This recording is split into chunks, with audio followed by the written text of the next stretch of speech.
हम आपको डीएमके का चुनावी घोषणा पत्र दिखाएंगे जिसने देश भर में एक नई बहस छेड़ दी है। और डीएमके से अब यह सवाल पूछा जा रहा है कि क्या वो तमिलनाडु को भारत से एक अलग राज्य या देश मानती है। और कांग्रेस से भी यह सवाल पूछा जा रहा है कि क्या वो डीएमके द्वारा दिए गए इन चुनावी वादों से सहमत है। डीएमके ने अपने घोषणा पत्र में कुल मिलाकर 12 बड़े वादे किए हैं और यह कहा है कि अगर देश में विपक्ष के इंडिया गठबंधन की सरकार बनी तो वो इन चुनावी घोषणाओं को देश भर में लागू कराएगी। और ये चुनावी घोषणाएं क्या हैं, अब आप जरा ध्यान से देखिएगा क्योंकि ये बहुत महत्वपूर्ण है। घोषणा पत्र में पहला वादा यह है कि देश में इंडिया गठबंधन की सरकार बनने पर लोगों को 1 लीटर पेट्रोल 75 रुपए में मिलेगा और 1 लीटर डीजल की कीमत 65 रुपए हो जाएगी और एक एलपीजी गैस सिलेंडर की कीमत 500 रुपए से ज्यादा नहीं होगी। यानी पेट्रोल के दाम कम होंगे, डीजल के दाम कम होंगे और एलपीजी सिलेंडर के दाम भी कम हो जाएंगे। पेट्रोल 75 रुपए लीटर, डीजल 65 और एलपीजी सिलेंडर आपको 500 रुपए से ज्यादा महंगा नहीं मिलेगा।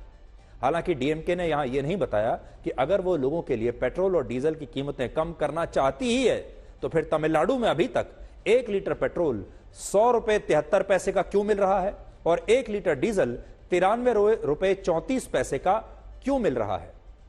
और डीएमके क्या लोगों को यह बताएगी कि उसे पेट्रोल और डीजल पर मिलने वाले वैट से 20,000 करोड़ रुपए की आमदनी होती है और अगर वो चाहे तो पेट्रोल और डीजल के दाम तो वो आज भी घटा सकती है।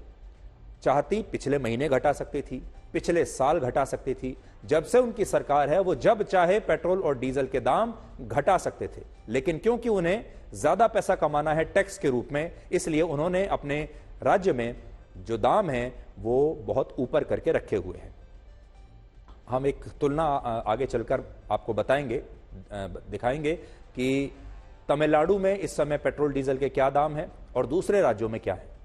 इस घोषणा पत्र में दूसरा वादा यह है कि डीएमके मेडिकल कॉलेजों में दाखिले के लिए होने वाली नीट की परीक्षा को तमिलनाडु में प्रतिबंधित कर देगी, उस पर प्रतिबंध लगा देगी और यह परीक्षा अब तमिलनाडु में समाप्त हो जाएगी। यानी तमिलनाडु में नीट की परीक्षा नहीं होगी।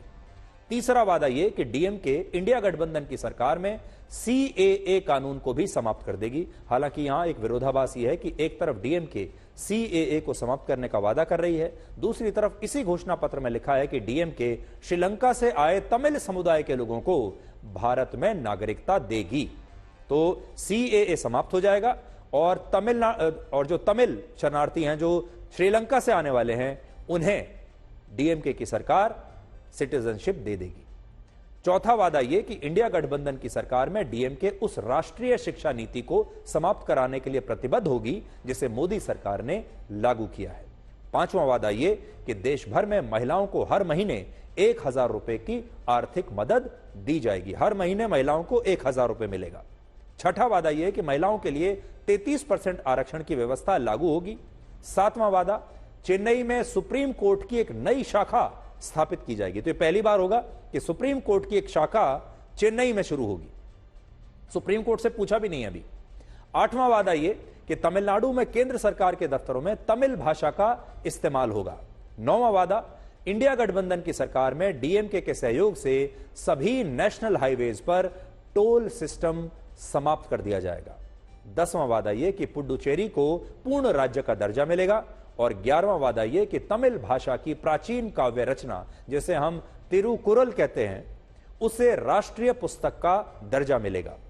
12वां वादा यह कि देश के सभी सरकारी स्कूलों में छात्रों को सुबह का भोजन दिया जाएगा और इस घोषणा पत्र में यह भी लिखा है कि आईएएस और आईपीएस ऑफिसर बनने के लिए होने वाली यूपीएससी की परीक्षाएं तमिलनाडु में तमिल भाषा में कराई जाएंगी। तो बहुत बड़े बड़े बदलाव संविधान में करने की बात डीएमके कर रही है। इस घोषणा पत्र में यह भी लिखा है कि डीएमके देश में इंडिया गठबंधन की सरकार बनने पर राष्ट्रीय स्तर पर ऑनलाइन गैम्बलिंग के खिलाफ कानून लाएगी। लेकिन सोचिए कितनी अजीब बात है कि जो डीएमके पार्टी ऑनलाइन लॉटरी और गैम्बलिंग का बिजनेस करने वाली फ्यूचर गेमिंग कंपनी से 509 करोड़ रुपए के चुनावी बॉन्ड्स लेती है, वही डीएमके देश में इंडिया गठबंधन की सरकार आने पर ऑनलाइन गैम्बलिंग के खिलाफ एक कानून लाने का वादा भी करती है। अब देखिए, डीएमके ने अपने घोषणा पत्र में यह लिखा है कि वो ये सारे वादे देश में इंडिया गठबंधन की सरकार बनने पर लागू कराएगी।